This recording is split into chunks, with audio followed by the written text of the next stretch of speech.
First story is titled, Am I the a-hole for saying I no longer trust my brother or his wife around my kid? Okay, so you'll need some context here first. I am a single father to a 5-year-old son and his mother isn't involved. She was incredibly manipulative and verbally/emotionally abusive. For a few reasons, the courts awarded me full custody of our kid. She was allowed visitation, but basically said, I get full custody or nothing at all, and hasn't made any attempt to contact our son for 3.5 years. To be honest, I prefer it this way. She's a very toxic person who has repeatedly demonstrated an unwillingness to change, and she runs with some people who don't want my son around. If she comes back and demonstrates a willingness to put effort to be better to our son, she can see him. But till then, I'm very on board with her staying away. I've found being a single parent difficult at times and have needed a lot of help/support. This help has often been provided by my older brother and sister-in-law. They've done things like taking me to appointments, cared for kiddo while I worked/went back to school, helped with the bills/groceries when I was on my butt financially, paid for kiddo to do activities I couldn't afford with his friends to keep him from being left out. They've honestly been an absolute lifeline for me, and I just want to establish off the bat that I am incredibly grateful for all they've done for me. During lockdown 3, brother and sister-in-law have been watching kiddo while I work. They're both working from home, and they have absolutely refused to let me pay them for it. Well, during this time, my son has been asking more and more questions about his mom, which I've done my best to answer in age-appropriate ways. He's also been getting upset about her not being around more and more. It really sprang out of nowhere. So I was confused until a few days ago when he said Auntie Laura kept telling him things about Mummy, and they were different to things I had told him. I asked what kind of things she said, and I'll spare you the details for the sake of character count. Can clarify in comments, but it was incredibly inappropriate stuff. I'm so angry about this.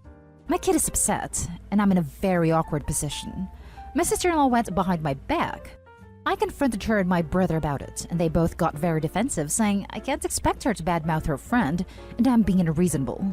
I said that it's not unreasonable to want to protect my kid, and that they've demonstrated that I can't trust them around him. I've even stopped letting them watch him, and my neighbor's doing it instead. They're really upset with me. My brother called me an ungrateful a-hole, and my sister-in-law says she can't believe I'm being like this over one little thing after all they've done. Am I overreacting? Edit.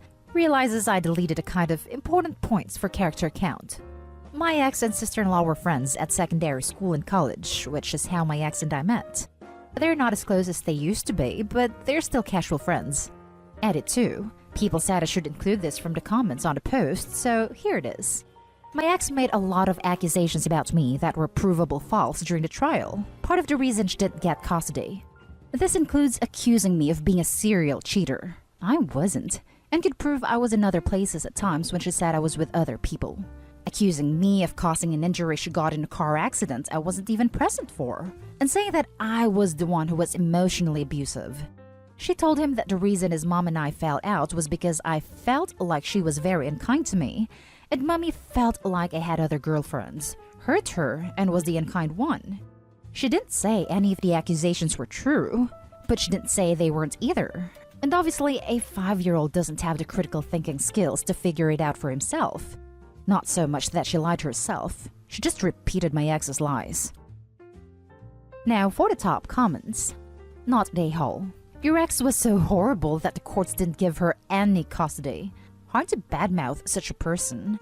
Sister-in-law placed her need to talk up her friend above the needs of a child that was clearly becoming more upset and anxious the more she talked. You're doing what it takes to protect your child, Opie.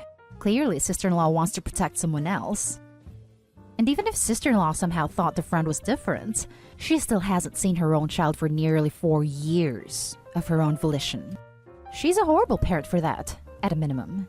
I wouldn't trust either of them around my hypothetical child. Not a a-hole. Tell your brother this. I am grateful for everything you have done for myself and my son, but gratitude is not the same as obligation.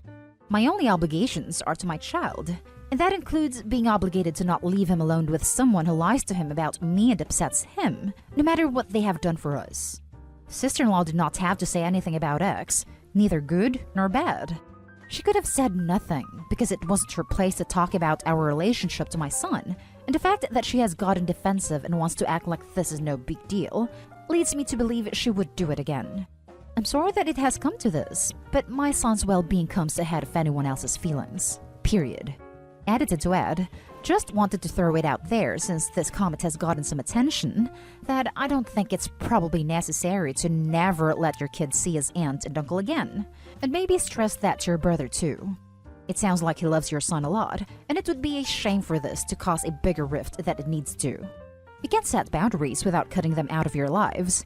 No unsupervised visits would be totally reasonable at this point. Not an a-hole. Your sister-in-law and brother sound like are overriding your great parenting. The courts decided that you're a fit parent and your ex is not. They do not get to override that decision. Also, I would not be surprised if that's why they're so willing and ready to be in this kid's life. Is she feeding information about the son to the ex? I know she hasn't seen him because I'm sure the son would tell. Tinfoil hat theory. If she's really super toxic, could she be using all of this to build a case to get some sort of custody? I don't know if she's changed her mind and now wants to see her son. Saying that other people are the primary caregivers paying for stuff and activities could be a way to prove he isn't fit. Now for the next story. Am I the a-hole for not taking my son to my mother after I found out she has been going through my kid's phone? So, a bit of context. I, 36 female, have never been close to my mother. She was verbally and emotionally abusive, constantly disregarded my privacy and got mad at everything I did. When she found out I was a bi at the age of 17 by reading my messages, she kicked me out. I went no contact for quite a while until I had my son, now 15 male. It took some convincing from my sister and aunt, but I decided to let my mom see her grandson. I don't really talk to her, because I can't forgive everything she put me through. But she's a great grandmother, and my son and her get along very well. On to the story. I was working late, so I left my son to my mom and took off. When I came back to pick him up, I saw that woman going through my son's phone while he was upstairs watching TV. I started screaming and asking what she was doing. She said that she was parenting my own kid, and said that she was being responsible for making sure he doesn't end up like me. I take the phone away from her in an instant and take my son so we can leave. Later that night, after my son was sleeping, I called my mother, screaming at her and saying that she had no right to go through his private stuff, or to tell me how to mother my own child. She got angrier and said I was ungrateful and that she was only trying to help. However, I think I might also be the a-hole because I am refusing to take my son to my mother right now, and I don't know if that's the right decision. By the way, I did talk to my son about this one specific incident, and he also is okay with not going to his grandma. He just doesn't know the story behind me and my mom. Not an a-hole, but at 15, I think your son should know some of the background. He should know what she is like.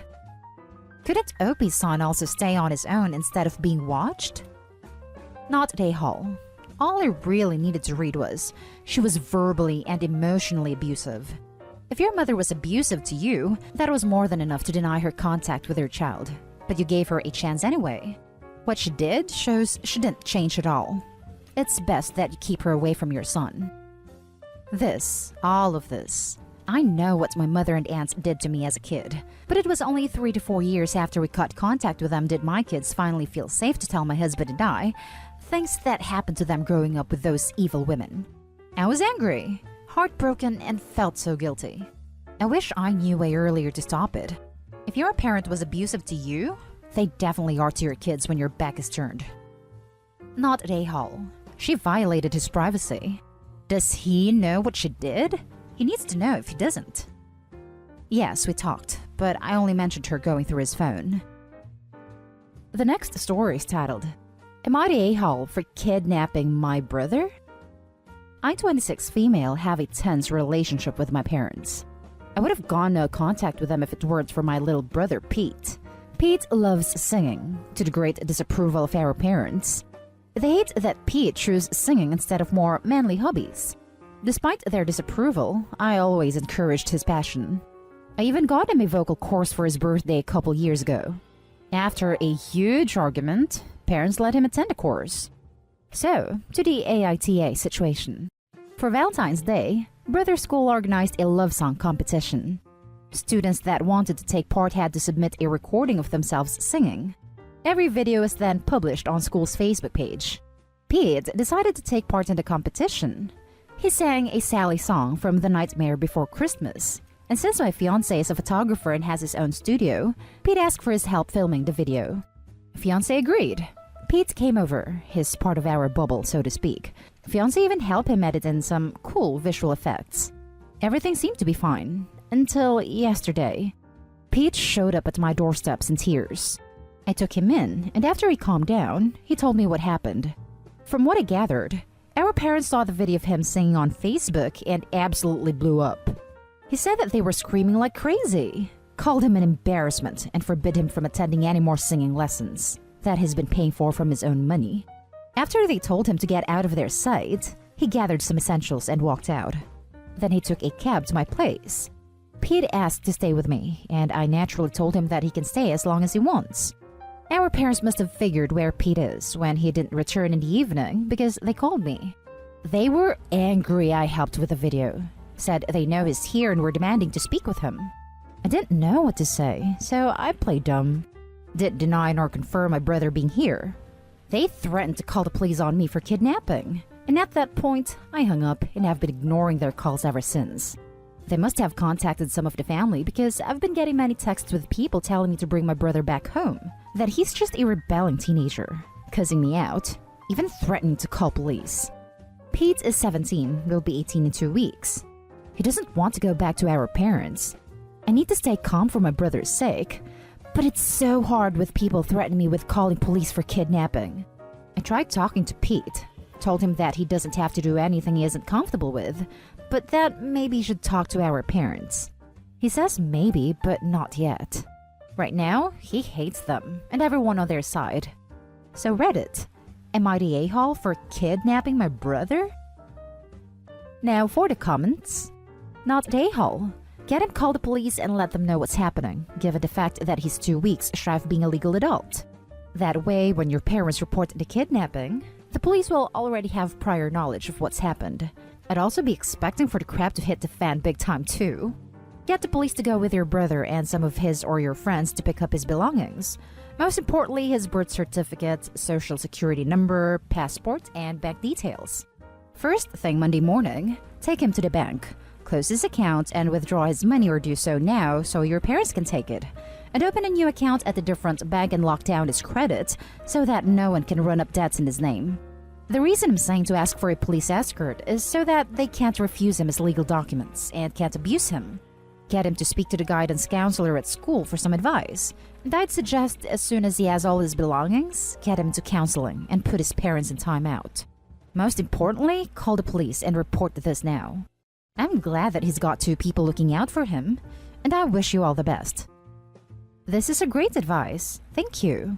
It didn't even cross my mind to take some of the precautions you mentioned. Not a-hole. He's 18 soon. From that moment, he is free to make his own decisions. I'm glad he has you in his life, but taking on the care of a teenager is very hard. I believe it is, but I'm committed to doing what's best for Pete. He has had it hard already. After reading your comments, I have to chime in. Do not wait to withdraw his money. Just because parents never touched his money doesn't mean they wouldn't do it in the future. They still have 14 days to steal it. As soon as Pete is legal, open a new account at another bank. Do not choose a bank where your parents have an account. There are enough helpful people in the banking business who would help your parents gain access to his account. Otherwise, top comment already said everything you should. I really don't want to wait, believe me, but it seems like there's no other option. Pete has a limit on his card to how much money he can transfer in 24 hours, so he's unable to empty his account all at once. He'll be able to separate his account from parents once he turns 18. Tomorrow, we'll be calling a bank to find out if there's a possibility to secure his money in any way. Now for the last story. Am I the a-hole for asking my daughter if she was imagining her symptoms? 2 years ago, my ex-wife and I were going through a divorce that was made tough by the fact that our son, then 15, was dying of a brain tumor. I noticed that my daughter, 16 female, has started eating a lot more during that time, always very late at night, but I was too occupied with dealing with my soon-to-be ex always yelling at me, saying I wasn't doing enough to be there for her emotionally, accusing me of abandonment and withholding affection from me, to realize that my daughter was also going to the bathroom to throw the food she ate up. After the dust from the divorce cleared up, I found out about my daughter's bulimia from my ex-wife. My daughter told me she felt like her mind at times compels her to feel like she needs more and more food. After the talk and time had passed with my daughter adjusting to her new normal, I thought that she wasn't throwing up anymore. However, in the past few months, my daughter had admitted to feeling stressed because her mother was crying every day because they were approaching what would have been her brother's 18th birthday. My ex has also been stressed about her underwater mortgage. Yesterday, my fiancé and I had driven up to our vacation home for our planned Valentine's Day staycation. I get a call from my ex-wife saying that my daughter has been suffering from heart palpitations and was feeling faint, so she was admitted to the hospital. A few hours later, my daughter called and talked to me about her symptoms over the phone, saying she felt she was having a heart attack and said that she had started binging and purging again recently. A lot of the symptoms she was talking about I thought could have also been caused by an uptick in negative emotions. My daughter was bulimic before the past couple of months, and she herself said a lot of her physical needs came from her mind first. My daughter then asked if I could come see her soon, and I reminded that I had planned this with my fiancé for a while now.